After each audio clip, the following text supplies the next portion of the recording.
Om Swastiastu. Assalamualaikum warahmatullahi wabarakatuh. Shalom, nama budaya, salam sejahtera kita semua, dan salam harmoni. Perkenalkan, nama saya Dewa Aida Penaman Tantri dengan NIM 4 110111066. Hari ini saya akan tulis video praktek berbatin untuk memenuhi tugas UAS dari mata kuliah mikro konseling lanjut yang diampu oleh dosen Dr. Putu Ari Darmayanti, SPD MPD, dan Kade Satya Gita Resmawan MPD. Selamat menyaksikan.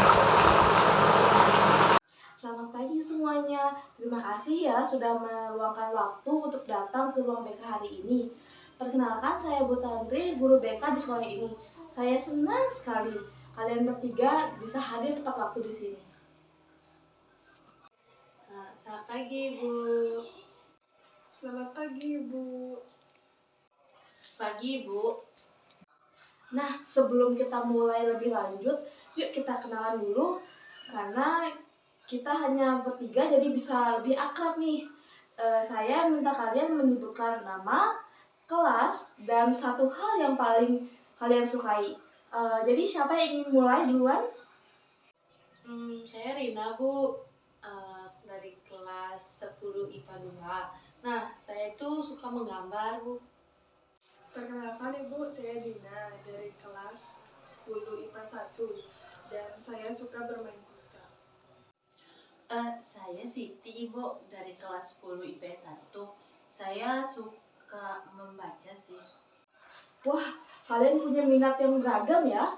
Dina suka menggambar, Dina suka futsal, dan Siti suka membaca.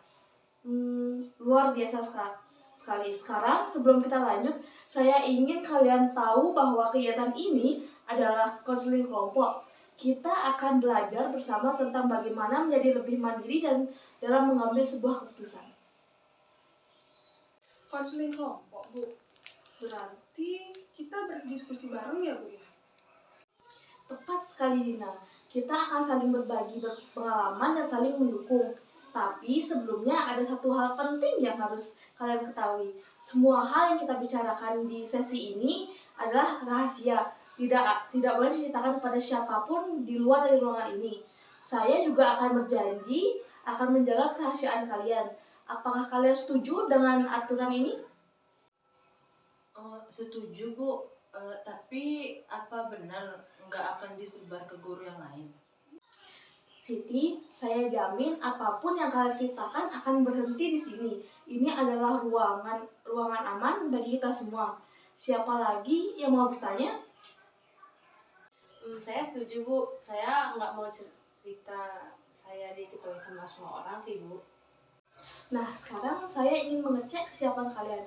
Apakah ada yang masih merasa ragu atau belum siap untuk berbagi cerita nanti? Saya sih siap, Ibu. Tapi saya takut kalau cerita saya nanti ditertawakan sama teman-teman gitu. Siti, tidak akan ada yang akan menertawakanmu di sini. Kami semua juga pernah mengalami kesulitan. Bahkan dulu juga saya sering bingung dalam mengambil keputusan. Jadi ceritamu di sini itu sangat berharga sekali. Iya, Siti. Aku juga nggak akan tawain kamu kok. Kita sama-sama belajar. Iya, Siti, santai aja. Makasih ya. Jadi agak lega. Nah, itu baru semangat kebersamaan. Sekarang, coba pikirkan, seberapa sering kalian merasa bingung atau takut saat harus mengambil keputusan sendiri. Jadi, yang sudah punya jawabannya boleh angkat tangan ya. Baik, saya lihat kita semua punya pengalaman yang sama ya. Ini menunjukkan topik kita sangat relevan. Apakah kalian siap untuk masuk ke pembahasan ini? Siap, Bu. Baik, sekarang kita mulai ya. Saya ingin mendengar pengalaman kalian satu persatu. Rina, tadi saya lihat kamu seperti ada yang ingin diceritakan. Jadi coba ceritakan, kapan terakhir kali kamu merasa kesulitan dalam mengambil keputusan? Minggu lalu sih, Bu. Waktu guru minta kita buat bentuk kelompok itu untuk buat tugas prakarya. Nah, semua teman saya tuh langsung pada milih kelompok. Tapi saya bingung mau ikut siapa. Jadi saya tuh takut kalau saya pilih salah kelompok gitu, nanti mereka nggak terima. Jadi, kamu bingung menentukan pilihan kelompok karena takut ditolak. Apa yang akhirnya kamu lakukan?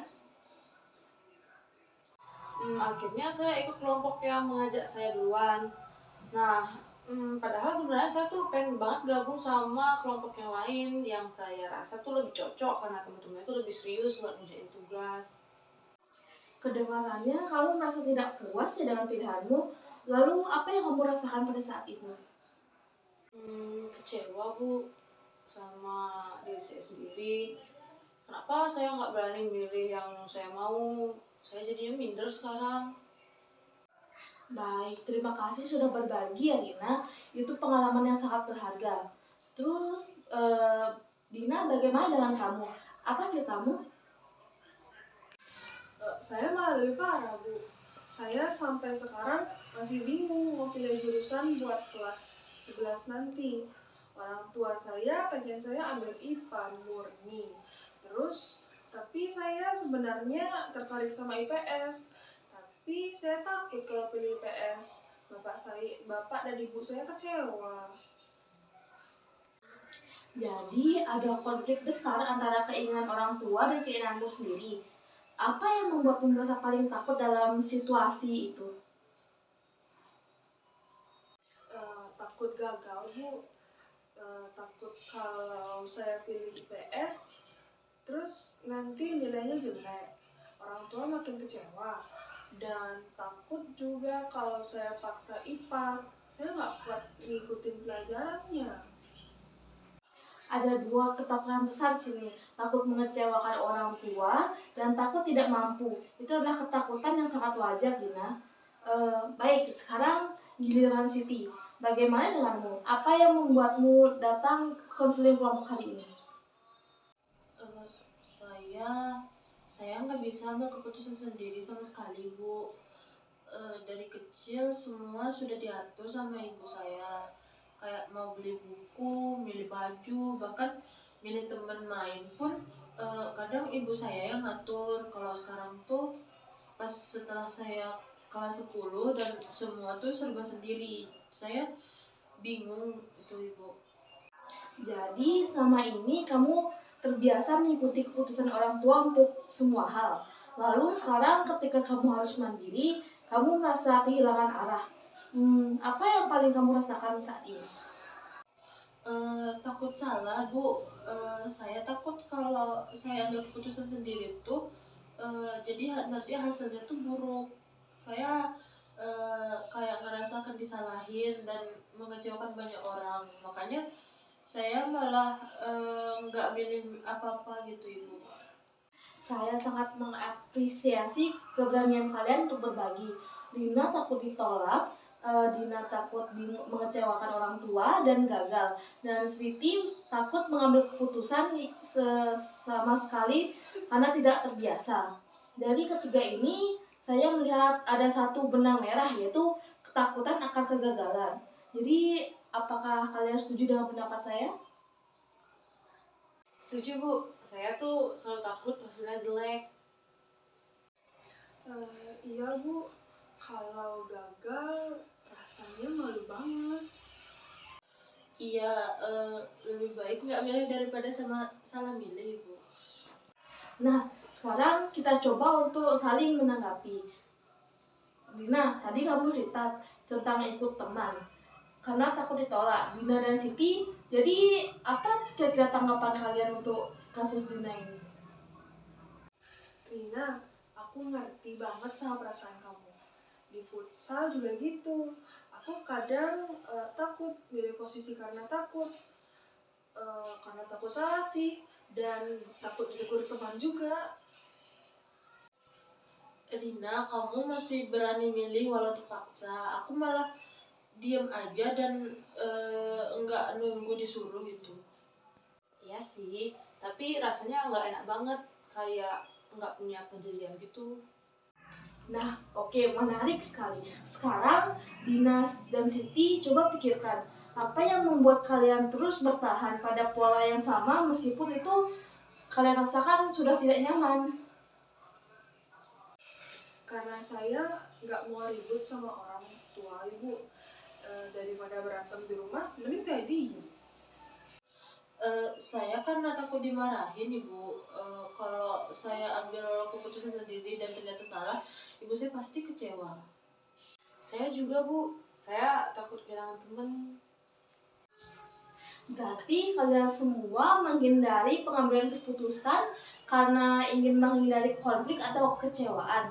Tapi apakah dengan menghindar masalahnya akan selesai? Nggak selesai bu, malah saya jadi bingung terus dan nggak maju-maju. Saya jadi makin gak percaya diri ibu. Saya jadi selalu ngerasa nggak enak sama diri saya sendiri. Nah, itu kesadaran yang penting. Kalian mulai melihat bahwa menghindar tidak menyelesaikan masalah. Ini adalah langkah awal yang baik untuk berubah. Baik, sekarang kita masuk ke bagian yang paling penting, yaitu kita akan belajar bagaimana cara mengatasi ketakutan ini dengan cara bertahap. Siapa yang pernah mendengar istilah shaping? Shaping itu kayak membentuk sesuatu pelan-pelan ya ibu. Kayak bikin patung dari tanah liat. Wah, Siti bener banget nih. Shaping adalah membentuk perilaku sedikit demi sedikit sampai menjadi kebiasaan. Kita tidak akan langsung mengubah keputusan besar, tapi kita mulai dari yang terkecil. Target kita hari ini adalah kalian mampu mengambil keputusan sederhana secara mandiri. Keputusan sederhana tuh kayak gimana ya bu? Karena nggak langsung milih jurusan juga kan bu? Tidak, Dina. Contohnya seperti menentukan jadwal sendiri, memilih menu makanan siang sendiri, atau menentukan urutan pengerjaan PR.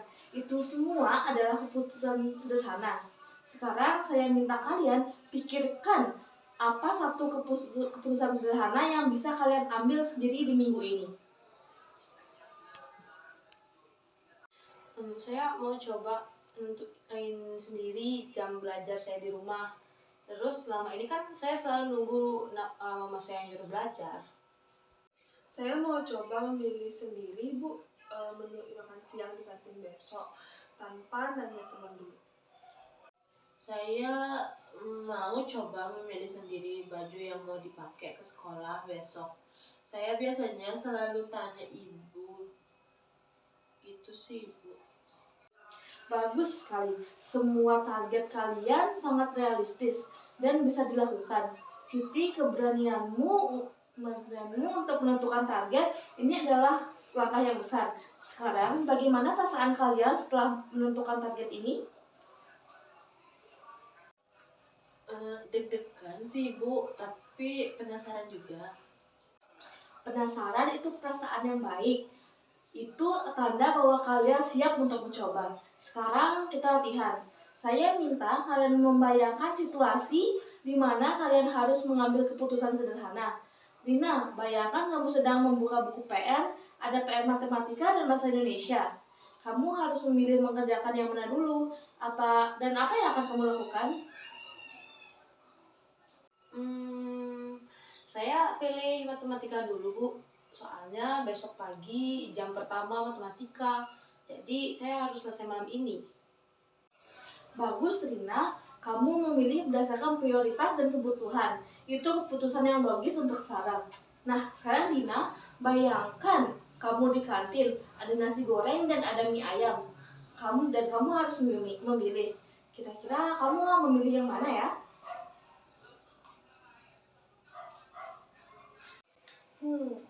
Nasi goreng bu, soalnya saya suka dan kemarin sudah makan mie. Luar biasa, Dina. Kamu memilih berdasarkan selera dan pertimbangan pengalaman kemarin. Sekarang Siti, bayangkan kamu harus memilih antara membaca novel atau mengerjakan PR. Kamu ingin membaca novel, tapi besok ada ulangan. Apa yang akan kamu lakukan? Saya pilih belajar dulu Ibu. Nanti kalau udah selesai baru baca novelnya. Nah, Siti, itu keputusan yang sangat bijaksana. Kamu memprioritaskan tanggung jawab, dahulu baru kesenangan. Bagaimana perasaan setelah berhasil memilih keputusan sendiri?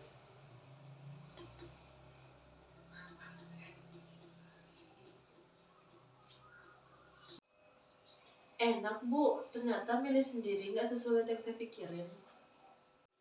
Saya sangat bangga dengan kalian. Kalian sudah berhasil mengambil keputusan sederhana dalam latihan ini. Ini adalah modal yang sangat berharga. Sekarang, siapa yang mau bersedia bercerita tentang pengalaman nyata di luar sesi latihan ini? Apakah sudah pernah ada yang mencoba? Saya Bu, kemarin setelah jam BK, saya pulang dan coba untuk nentuin jadwal belajar sendiri. Nah, saya bikin jadwal tuh dari jam 7 sampai jam 2 malam tanpa disuruh mama saya. Nah, Rina, itu pencapaian yang luar biasa sekali. Saya sangat mengapresiasi usahamu. Apa yang kamu rasakan setelah berhasil melakukannya? Senang banget Bu, saya jadi lebih percaya diri dan mama saya juga kaget, malah memuji saya juga. Pujian dari Mama adalah bonus yang manis. Lalu, Dina, bagaimana dengan kamu? Saya berhasil milih nasi goreng buat makan siang sendiri selama 2 hari, Bu. Saya nggak nanya teman sama sekali. 2 hari yang berturut-turut, itu konsentrasi yang hebat. Dina, kamu sudah mulai membentuk kebiasaan baru. Saya saya baru berani milih baju sendiri buat ke sekolah kemarin. Tadinya tuh saya mau tanya ibu, tapi saya ingat janji saya di sini kan. Akhirnya saya pilih sendiri gitu. Siti, itu adalah terobosan besar. Kamu berhasil melawan kebiasaan lamamu. Jadi apa yang reaksi dari ibu kamu? Ibu saya sempat kaget sih ibu, tapi ibu senang dan bilang wah Siti kayak sudah besar sekarang kayak gitu. Nah, itu bukti bahwa perubahan kecil membawa dampak yang besar. Kalian sudah membuktikan bahwa kalian itu bisa. Karena kalian sudah berhasil dengan keputusan sederhana, sekarang kita coba naik ya ke keputusan yang tingkatnya lebih menantang. Ini masih dalam porsi yang bisa kalian hadapi kok. Saya minta kalian memikirkan keputusan yang sedikit besar. Jadi, siapa yang ingin mulai?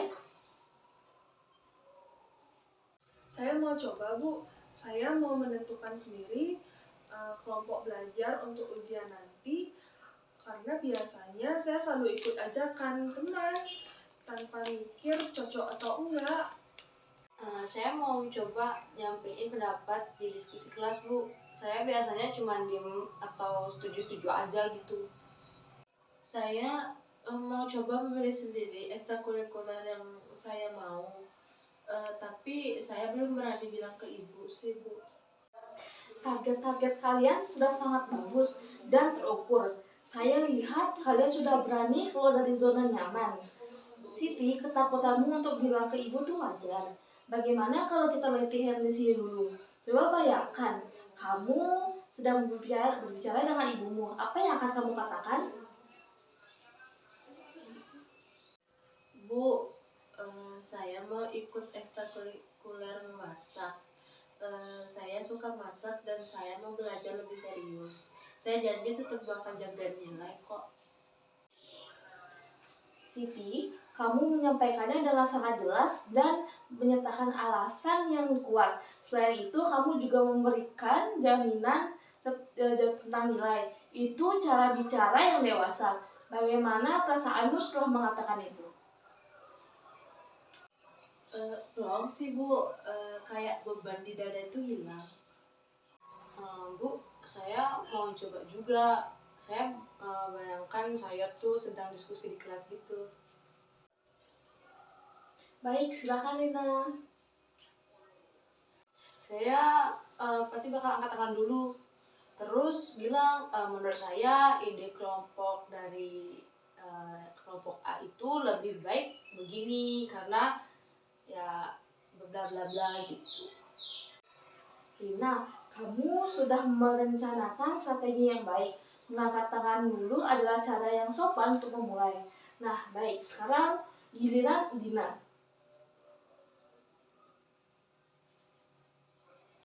Saya mau latihan menentukan kelompok belajar. Saya akan bilang ke teman-teman, saya mau belajar sama Rina dan Siti. Soalnya kalian satu frekuensi belajarnya. Dina, kamu memilih dengan pertimbangan yang matang. Memilih berdasarkan kesamaan gaya belajar adalah keputusan yang cerdas. Saya sangat bangga dengan keberanian kalian semua. Sebelum kita akhiri, mari kita evaluasi sebentar. Saya minta kalian renungkan dan menjawab 3 pertanyaan ini. Yang pertama, apa yang sudah kalian pelajari hari ini? Yang kedua, apa yang masih terasa sulit bagi kalian? Lalu yang ketiga, apa yang kalian lakukan setelah pulang nanti?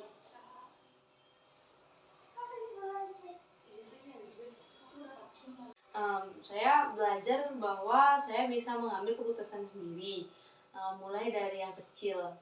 Yang masih sulit buat saya itu adalah tetap konsisten, Bu. Apalagi kalau misalkan ada temen yang ngajak yang beda gitu.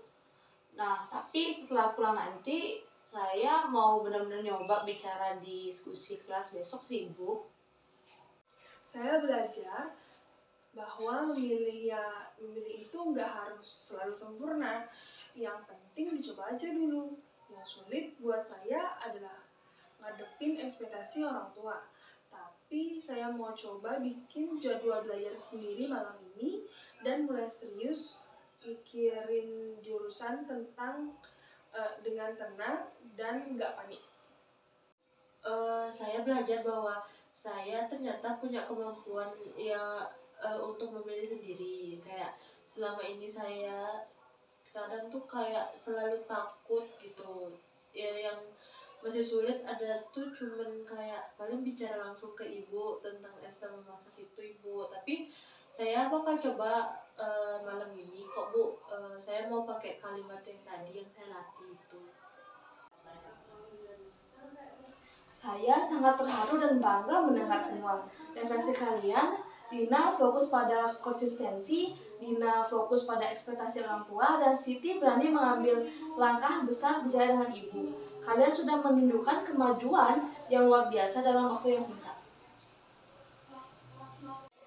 Baiklah, mari kita akan mengakhiri pertemuan kita hari ini. Mari kita simpulkan bersama apa yang sudah kita dapatkan. Kita belajar tentang shaping, Bu, yang dimana kita belajar ambil keputusan sendiri sedikit demi sedikit dari yang kecil dulu. Tepat sekali, Dina. Dan kita juga belajar bahwa kemandirian itu tidak datang tiba-tiba, tetapi dibentuk melalui latihan. Sekarang, siapa yang mau menyampaikan kesan selama mengikuti kegiatan ini? Saya senang, Bu. Tadinya saya takut, tapi ternyata enak banget bisa curhat dan latihan bareng. Saya jadi lebih percaya diri sekarang. Saya juga, Bu. Saya jadi nggak ngerasa sendirian. Ternyata Siti dan Rina punya masalah yang mirip dengan saya. Saya jadi lebih berani, Bu. Makasih banget ya. Terima kasih atas kesan yang menyentuh hati. Sekarang saya minta kalian menyampaikan komitmen perubahan secara lantang.